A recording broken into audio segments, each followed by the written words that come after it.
Hello my dear students, welcome to your master chem channel. कैसे हैं प्यारे बच्चों? Very good. आज मैं Amla Shankar Yadav master chem channel की तरफ से क्लास 12th के बच्चों के लिए वीडियो लेके आया हूं कोऑर्डिनेशन कंपाउंड चैप्टर से। तो प्यारे बच्चों, आज हमारा डिस्कशन होगा आइसोमेरिज्म इन स्क्वायर प्लेनर, यानी geometrical isomerism in square planar का जो कंपाउंड हैं स्क्वायर प्लेनर टाइप के, उनमें ज्योमेट्रिकल आइसोमेरिज्म सिस और ट्रांस कैसे डिसाइड करेंगे। स्क्वायर प्लेनर को लेकर के हम आज डिस्कशन करेंगे। स्क्वायर प्लेनर की ज्योमेट्रिकल आइसोमेरिज्म सिस और ट्रांस कैसे डिसाइड करेंगे। सिर्फ और सिर्फ स्क्वायर प्लेनर का हम डिस्कशन करने जा रहे हैं प्यारे बच्चों, जो कि कई माने में कुछ ऐसे स्क्वायर प्लेनर हैं जिनके दो दो सिस होता है, एक ट्रांस होता है। ऐसा ये जानना बहुत ज़रूरी है। तो चलते हैं। हाँ तो प्यारे बच्चों, ये क्लास 12th है, लेक्चर नंबर 18 है। चैप्टर का नाम है coordination compound. Coordination compound chapter चल रहा है। Geometrical isomerisms in square planar complexes. प्यारे बच्चों, इस वीडियो में स्क्वायर प्लेनर कॉम्प्लेक्सेज के बारे में हम डिस्कशन करेंगे। अब देखना है स्क्वायर प्लेनर कॉम्प्लेक्सेज कितने टाइप के होते हैं। तो चलते हैं। स्क्वायर प्लेनर कॉम्प्लेक्सेज यानी cis and trans isomerism. Square planar का दो फार्म होता है, cis form and trans form. अब इसको हम डिसाइड करते हैं और लिगैंड के अनुसार ये कई टाइप का होता है प्यारे बच्चों। और स्क्वायर प्लेनर का कोऑर्डिनेशन नंबर 4 होता है प्यारे बच्चों। चलिए, तो आप कॉपी कलम लेके बैठ जाइए और नोट करना शुरू करिए। Square planar complexes coordination number 4 representing the central metal atom by M. इनके सेंट्रल मेटल को सिंबल एम, कैपिटल एम से दिखाया जाता है। स्क्वायर प्लेनर कॉम्प्लेक्स का सेंट्रल मेटल हम एम मान लेते हैं। And the unidentate ligands, unidentate ligands या मोनोडेंटेड लिगेंड्स, मतलब जिसमें एक एटम इलेक्ट्रॉन डोनेट कर सके सेंट्रल मेटल एटम को, उसको यूनिडेंटेड लिगेंड कहते हैं प्यारे बच्चों।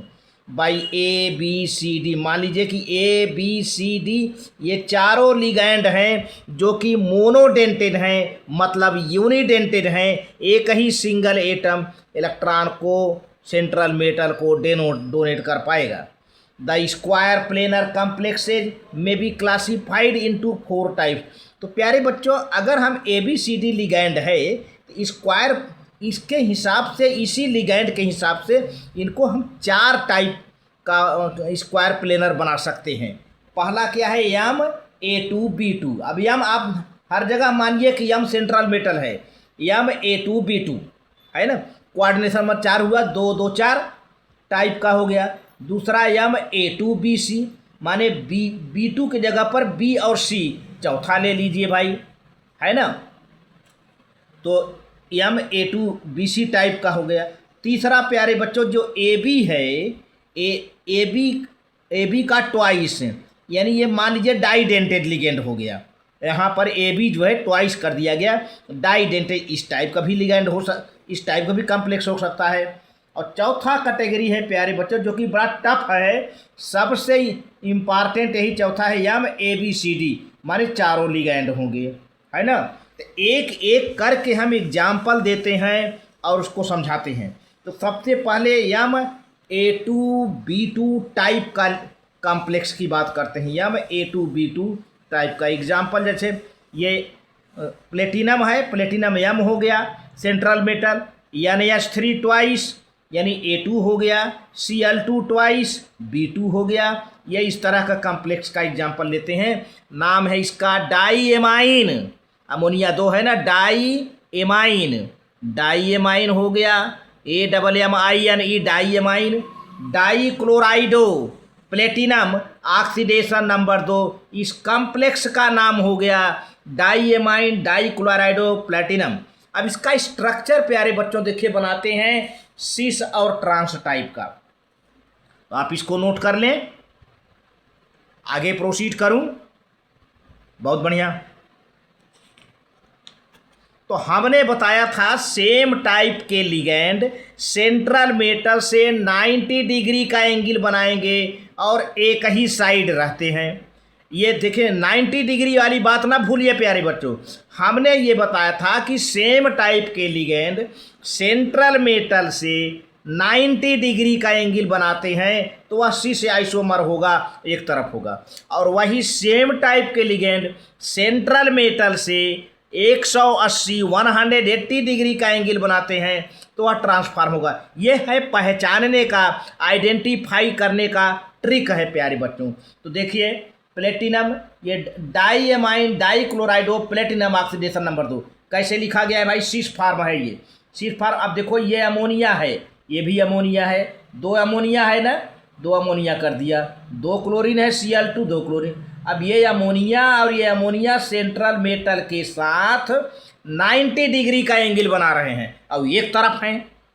उसी तरह से ये क्लोरीन, एक क्लोरीन सेंट्रल मेटल प्लेटिनम के साथ 90 डिग्री का एंगल बना रहे हैं और एक तरफ हैं, है ना। तो ये सी से आइसोमर हो गया। इसी डाईएमाइन डाईक्लोराइड ऑफ प्लेटिनम का नाम यही रहेगा, लेकिन देखिए इनका स्ट्रक्चर अलग अलग हो जा रहा है। अब ट्रांस में प्यारे बच्चों ये अमोनिया अमोनिया अपोजिट में हो गए, अपोजिट में हो गए और इस सेंट्रल मेटल के साथ देखा जाए तो ऐसे कर दिया जाए तो 180 डिग्री का एंगल बनता है। 100 अमोनिया अमोनिया के बीच में अपोजिट हो गए और क्लोरीन क्लोरीन के बीच में अपोजिट हो गए 180। यहाँ से पूरी सीधी लाइन है, देखिए ये क्लोरीन सेंट्रल मेटल प्लेटिनम पड़ा है, यहाँ से 180 डिग्री का एंगल बन रहा है। उसी तरह से ये अमोनिया और ये अमोनिया और सेंट्रल मेटल प्लेटिनम पड़ा है यहाँ पर, इससे 180 डिग्री का एंगल बनता नज़र आ रहा है। तो 180 डिग्री का एंगल बने अपोजिट डायरेक्शन में हो तो प्यारे बच्चों वो ट्रांस आइसोमर हो जाता है। ये आप इसको नोट करते चलें। इस तरह से और भी एग्जाम्पल है, आप बना सकते हो। और भी एग्जाम्पल, अदर एग्जाम्पल्स आर ये PD NH3 twice, NO2 twice, PT Cl2 PY pyridinium twice है ना, ये एग्जाम्पल हैं। तो अब इनका हम सीस और ट्रांस का जो जानकारी करते हैं, डिस्टिंग्विश करते हैं, पहचान करते हैं कैसे, तो प्यारे बच्चों यहाँ पर लिखा है note usually X ray diffraction methods are used to distinguish between cis and trans isomer. ये कई बार ऑब्जेक्टिव में आ चुका है बोर्ड के। तो कौन सा मेथड अपनाया जाता है सीस और ट्रांस में आइसोमर को पहचानने के लिए, आइडेंटिफाई करने के लिए? तो प्यारे बच्चों एक्सरे डिफ्रैक्शन मेथड से हम सीस और ट्रांस आइसोमर को आइडेंटिफाई कर लेते हैं। इसको आप नोट कर लें। अब दूसरा स्क्वायर प्लेनर है MA2BC टाइप। यहाँ भी देखो प्यारे बच्चों कोऑर्डिनेशन नंबर 4 है, 2 3 1 4 है ना, 4 लिगैंड हैं और ये में सेंट्रल मेटल है, ये सेंट्रल मेटल है। अब देखिए इसका एग्जाम्पल क्या है, ये A2 है ये A2 NH3Cl मान लीजिए B है, इसको B है और Cl क्या है, C है, थोड़ा इधर कर दिया गया है अल्फ़ाबेटिकल आर्डर में। NH3B है और Cl क्या है, C है। अब A2 है तो PY2 पिरिडीनियम ट्वाइस है ना, ये हो गया। तो अब देखिए पहले यहाँ पे जरा देखो प्यारे बच्चों, ये PY माने पिरिडीनियम, ये शॉर्ट फॉर्म है, मैंने पिछले वीडियो में खूब बताया है पिरिडीनियम। देखिए PY एक दूसरे से 90 डिग्री का एंगल बना रहे हैं सेंट्रल मेटल के साथ। प्यारे बच्चों सेंट्रल मेटल के साथ पिरिडीनियम 90 डिग्री का एंगल बनाते नजर आ रहे हैं। और उसी तरह से NH3 और Cl ये दोनों 90 डिग्री एंगल बना रहे हैं। तो सेम लिगैंड हुआ ना, भले ये सेम नहीं है लेकिन ये तो सेम हो गया, तो 90 डिग्री का एंगल बना रहा है तो आपका सीस फार्म हो जाएगा। अब आपको लगता है कि इधर है तो इधर सेम नहीं है, अरे एक तरफ तो सेम मिल गए ना बेटा। तो ये 90 डिग्री का angle same ligand central metal से एक तरफ हैं और 90 डिग्री का एंगल बनाते हुए नजर आ रहे हैं, तो ये सीस फार्म हो जाएगा। चलिए अब यही देखिए अपोजिट कर दीजिए, PY पहले अपोजिट कर दीजिए। अब PY और PY यानी पिरिडीनियम ये बीच में क्या मेटल पर जा रहा है, प्लेटिनम, इसके बीच में 180 अंश का डिग्री बन रहा है, 180 डिग्री का एंगल बन रहा है। तो प्यारे बच्चों ये ट्रांसफार्म हो गया, यानी H3 और Cl के बीच में भी 180 अंश का बन जाएगा, ये ट्रांसफार्म हो जाएगा। तो सेम लिगैंड जो कि अपोजिट डायरेक्शन में है उनके बीच में 180 डिग्री का एंगल बन जा रहा है। तो दिस इज ट्रांसफार्म प्यारे बच्चों, इसको आप नोट कर लें। ठीक, आगे बढ़ें। तीसरे टाइप का कॉम्प्लेक्स कैसे होता है। तीसरा यम सेंट्रल मेटल है Ab2, यानी डाइडेंटेड टाइप का है, ये डाइडेंटेड टाइप का है। In this Ab represent N unsymmetrical डाइडेंटेड ligand, example Pt ग्लाई, माने अनसिमेट्रिकल दोनों अलग अलग है ना। Pt ग्लाई, ग्लाई माने ग्लाइसिनेटो, जो कि डाइडेंटेड है प्यारे बच्चों। देखिए AB को पूरा होल स्क्वायर कर दिया है ना, सॉरी होल स्क्वायर नहीं, ट्वाइस कर दिया है, AB को ट्वाइस कर दिया है। तो Pt प्लेटिनम हो गया सेंट्रल मेटल, और AB ग्लाई हो गया ग्लाइसिनेटो, ट्वाइस कर दिया। फिर ग्लाई माने क्या होता है, NH2CH2COO, ये ग्लाइसिनेटो, ये ग्लाई को ग्लाइसिनेटो कहते हैं, कॉल्ड ग्लाइसिनेटो। ग्लाई का जो फुल फॉर्म है ग्लाइसिनेटो है। ये स्ट्रक्चर है प्यारे बच्चों, NH2, यहाँ नाइट्रोजन इलेक्ट्रॉन डोनेट करेगा, यहाँ ऑक्सीजन इलेक्ट्रॉन डोनेट करेगा, तो ये डाइडेंटेड है। अब देखिए जरा ध्यान दीजिए कैसे सिस फार्म हुआ। ये स्क्वायर बना, सेंटर में प्लेटिनम पड़ा हुआ है। अब देखिए NH2 ये दोनों एक तरफ हैं, उस तरफ हैं, मतलब इस पर इस साइड में हैं, और दोनों NH2 के बीच में सेंट्रल मेटल के साथ 90 डिग्री का एंगल बन रहा है प्यारे बच्चों, 90 डिग्री का एंगल बन रहा है।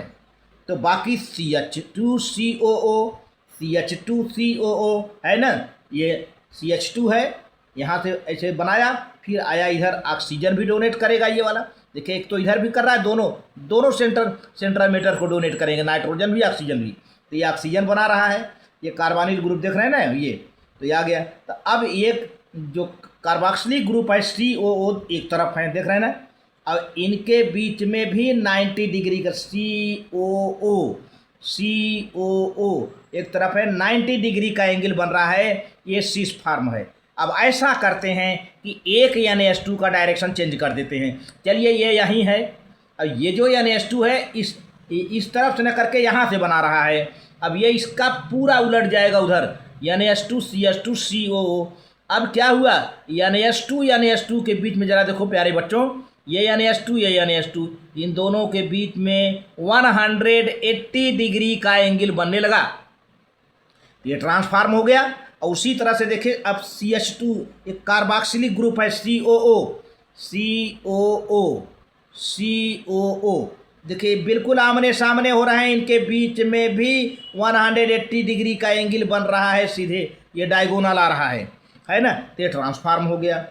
अच्छा, अब चौथा जो स्क्वायर प्लेनर है थोड़ा सा टफ है, लेकिन समझ लेंगे तो बहुत आसान हो जाएगा। उसमें क्या करते हैं, एक लिगैंड को कांस्टेंट कर देते हैं, उसकी पोजीशन को फिक्स करके बाकी 3 लिगैंड के पोजीशन को हम चेंज करते हैं, तो हमें 2 सिस फार्म मिलता है और एक ट्रांसफार्म मिलता है प्यारे बच्चों। देखिए ये सेंट्रल मेटल है ABCD, ये चारों लिगैंड हैं, चारों डिफरेंट टाइप के लिगैंड हैं प्यारे बच्चों। तो square planar complexes of MABCD type form 3 isomer, ये 3 आइसोमर बनाते हैं। पहले तो ये नोट करिए, अगर इस तरह का 3 डिफरेंट लिगैंड हों और सेंट्रल मेटल हो तो 3 टाइप का आइसोमर बनेंगे, 3 में 2 ठे सिस होगा, एक ट्रांस होगा। दियर स्ट्रक्चर्स में B obtained by fixing the position of one ligand. इसका स्ट्रक्चर कैसे बनाएंगे, एक लिगैंड का पोजीशन फिक्स कर देने पर स्ट्रक्चर बनता है। देखिए मैं बनाता हूँ, एग्जाम्पल A को हम फिक्स कर देते हैं, A and placing at the trans positions of the, आप इसको नोट कर लें, बहुत बढ़िया, of the any one of the remaining 3 ligands by 1, है ना। अब देखिए यहाँ पर ABCD हमने लिखा, कैसे सिस फार्म में आ गया भाई, है ना। अब आप देखिए यहाँ पर, अब A का पोजीशन हम फिक्स कर देते हैं, ए का पोजीशन फिक्स कर देते हैं। अब इन दोनों के पोजीशन में हम इन दोनों का पोजीशन चेंज कर देते हैं, यानी बी यहाँ करते हैं, सी यहाँ करते हैं, डी यहीं रहने देते हैं। ठीक है। अब ऐसा करते हैं कि अब बी डी वाले में ये ये डी है ना, अब ये सी है और बी है। अब क्या करते हैं कि इस बी को जो है इस डी को यहाँ करते हैं और इस सी को यहाँ करते हैं। ध्यान दीजिए, सी और अभी हमने बी और सी का पोजीशन चेंज किया था। अब डी और सी का पोजीशन चेंज करेंगे, डी इधर कर देते हैं और सी यहाँ कर देते हैं। तो ज़रा देखिए आपको क्या, अब ए फिक्स है, तीनों में ए फिक्स है। ए को फिक्स करके बाकी किसी का पोजीशन चेंज करिए आप अपने मन से, अपनी मर्जी। एक का फिक्स करके आपकी मन मर्जी है ना, तो आप किसी का पोजीशन चेंज करिए। तो आपको क्या मिलेगा, ए बी एक तरफ है। देखिए ए बी एक तरफ है। दो ऐसे स्ट्रक्चर हैं जिनमें ए बी एक तरफ पड़ जा रहा है, और तीसरा ऐसा स्ट्रक्चर है कि ए बी अपोजिट पड़ जा रहा है। देख रहे हैं ना, ए बी के बीच में 90 डिग्री, ए और बी के बीच में 90 डिग्री, लेकिन ए और बी के बीच में 180 डिग्री। तो इसका मतलब ये वाला और ये वाला सिस फार्म हो गया, ये दोनों सिस फार्म हो गए और ये वाला ट्रांसफार्म हो गया। तो two of these are cis form and one is trans form हो गया। तो square planar complexes of type M4, अच्छा कुछ ऐसे हैं स्क्वायर प्लेनर जो कि ज्योमेट्रिकल आइसोमर शो नहीं करते हैं। ये बहुत बड़ी बात है, इसको आप यहाँ नोट कर लें। कौन कौन नोट करता है? स्क्वायर प्लेनर कम्प्लेक्सेज ऑफ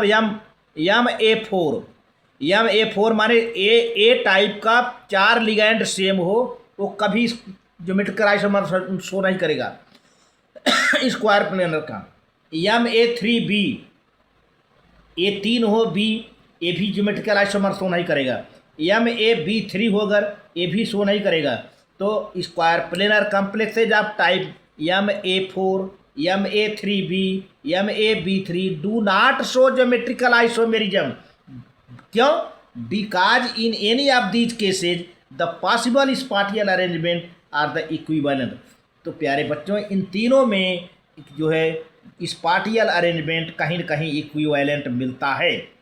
अब एक चीज़ मैंने पहले बताया था कि टेट्राहेड्रल, कई बार मैं रिपीट कर चुका हूँ कि tetrahedral complexes also do not show geometrical isomerism for the same reason.